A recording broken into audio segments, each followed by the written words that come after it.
Hello friends, my name is Anumeha Anand और मेरे YouTube channel पे आपका स्वागत है। आज मैं सिंपल सा डिस्कशन करना चाहती हूँ। ये जो हमारे संसद को जो कहते हैं कि वहाँ पे पूजा होती है और लोकतंत्र का मंदिर है, मुझे ये चीज़ समझ में नहीं आती है। जब वो लोकतंत्र का मंदिर है तो जैसे हम अपने मंदिर में जाते हैं तो हम अ, अपनी अपनी बेसिक प्रॉब्लम्स पे या फिर हम भगवान को धन्यवाद कहते हैं, हम अच्छे विचार लेकर जाते हैं। लेकिन ये संसद में क्या होता है, वो बहुत ही अजीब-सा सिचुएशन है। वहाँ पे लोगों की प्रॉब्लम्स, जनता में क्या प्रॉब्लम्स है या जनता को क्या चाहिए या फिर अभी हमें क्या-क्या योजनाएँ लानी है, उस पे कोई भी डिस्कशन नहीं होता है। और डिस्कशन क्या होता है, वहाँ पे सिर्फ़ और सिर्फ़ पर्सनल डिस्कशन होते हैं कि 1945 में क्या हुआ, 1980 में क्या हुआ, सिर्फ़ और सिर्फ़ इस डिस्कशन के अलावा कोई भी ऐसा डिस्कशन नहीं होता है, जहाँ पे कोई भी जनता की बात की जाए या जनता की प्रॉब्लम्स को देखी जाए। उस सत्र में सिर्फ़ इतना होता है कि हर किसी का कैरेक्टर क्या है, या तो फिर वहाँ पे कॉमेडी होगी या तो फिर संसद ठप हो जाएगा। ये क्या ही है, हम अपनी पॉलिटिशियन से क्या ही उम्मीद करें। और आजकल की जनता में सबसे बड़ी प्रॉब्लम ये अंधभक्त है, ये दोनों साइड के अंधभक्त है। कोई भी न्यूट्रल होकर नहीं देखना चाह रहा है। अगर कोई गवर्नमेंट अच्छा काम कर रही है तो उसे एप्रिसिएट नहीं करते हैं लोग, और अगर गवर्नमेंट खराब काम कर रही है तो उसे खराब नहीं कहते हैं लोग।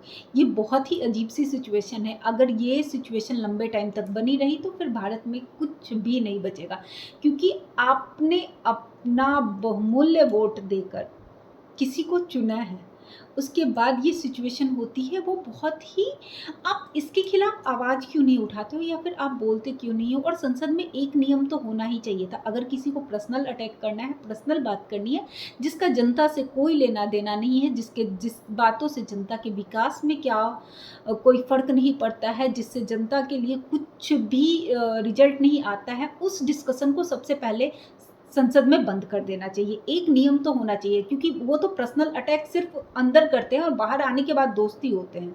वो उतने टाइम का जो सत्र का जो टाइम है वो पर्सनल डिस्कशन में डालते हैं, उसके बाद वो बाहर नॉर्मली वो अच्छे से ही मिलते हैं, उनको कोई फ़र्क नहीं पड़ता है, क्योंकि बेवकूफ़ तो दोनों मिलके बना रहे हैं और हम तो बन भी रहे हैं। तो हमें एट लीस्ट अपनी आवाज़ तो उठानी चाहिए इन सब चीज़ों के लिए। अगर हम किसी को चुनते हैं तो हम सिर्फ़ और सिर्फ़ इसलिए चुनते हैं ताकि वो हमारी कंट्री का भला सोच सके, ताकि वो हमारे लिए अच्छा सोच सके, चाहे वो अच्छे नियम कानून ला सके। लेकिन आजकल तो ये सिचुएशन बिल्कुल नहीं होता है। अब बजट आता है, बजट आने के बाद जब फाइनेंस मिनिस्टर से सवाल होता है कि मिडल क्लास फैमिली के लिए क्या है, तो उनका रिएक्शन बहुत अजीब आता है। ऐसा लगता है कि जैसे मिडल क्लास फैमिली भारत में है ही नहीं, या फिर मिडल क्लास फैमिली के लिए कोई बजट होता ही नहीं है, क्योंकि गवर्नमेंट की सेम पॉलिसी चल रही है। वो बिल्कुल भी नहीं सोच रही है कि आम जनता की क्या होगी। अब महँगाई दिन प्रतिदिन बढ़ती जा रही है, सैलरी कुछ ख़ासा इंक्रीज़ नहीं होती है। लेकिन उनकी जो पॉलिसी है, उस पे हम ना तो कोई बात करते हैं। अगर कुछ ऐसे लोग हैं जो बात करते हैं, उन पे 1000 केसेस दर्ज हो जाते हैं। लेकिन हमें अभी टाइम आ गया है कि हम सोचें, हम समझें, हम अपने होने का या अपनी वोट का इतना तो अगर हम किसी को वोट देते हैं तो हम उसकी अहमियत को समझें ना, ताकि सरकार भी समझे। ऐसा नहीं है कि सरकार अच्छा काम नहीं करी, हाँ, कुछ काम बहुत अच्छा करती हैं। लेकिन फिर भी हम बजट के लिए हमारे लिए कुछ नहीं होता है, ये चीज़ तो सोचनी चाहिए गवर्नमेंट को।